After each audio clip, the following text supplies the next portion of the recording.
country with the second most valuable Amazon on Earth. Brazil is facing numerous problems right now, from the Zika virus to a struggling economy, and this week it was plunged into political turmoil. Hundreds of thousands of Brazilians are taking to the streets all across the country, calling for the impeachment of their president, Dilma Rousseff. People here are saying they're tired of being lied to, and they're particularly tired of this very deep economic recession that the country is in.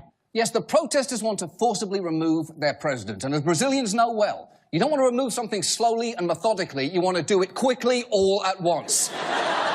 The Brazilian legislature is moving to impeach President Rousseff, although they may not be in a great position to judge, given that 60% of them face criminal charges of some kind, ranging from electoral fraud to homicide. And think about that. The Brazilian legislature potentially contains 40% fewer criminals per capita than the Brazilian prison system.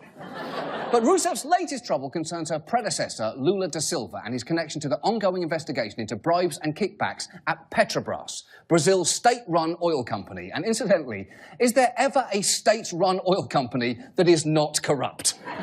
The only two words that are more inherently suspicious than state-run are oil company. Except that's not actually true. The list of suspicious two-word phrases goes open marriage, well-spoken, homeopathic remedy, state-run, father-daughter, oil company, and discount sushi.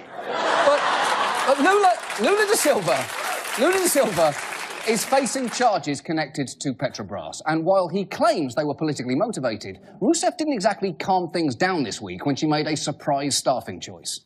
Former President Lula is now going to be serving as chief of staff for Dilma Rousseff, the current president. If he is in the cabinet, he is protected from prosecution by anyone except the highest court in Brazil. Wow, he virtually has immunity. That does not look good. And it says something about what some protesters think of Lula, that they already had a giant inflatable effigy on hand the second the move was announced. Although I will say that balloon looks less like Lula and more like a Picasso drawing of Mandy Patinkin. But this was just the beginning of a bewilderingly dramatic few days there. First, a Brazilian judge nullified the appointment, then a judge from a higher court nullified that nullification, and then things got crazy. As soon as President Rousseff got an injunction overturned against Lula being appointed to her cabinet, at least 20 other judges across the country filed their own injunctions to block him from taking the post. That's right. The judiciary is now in open revolt against the executive branch. And not just that, but huge pro-Rousseff and Lula rallies took place on Friday. And let's all please enjoy this brief moment of feeling superior to the political chaos of Brazil.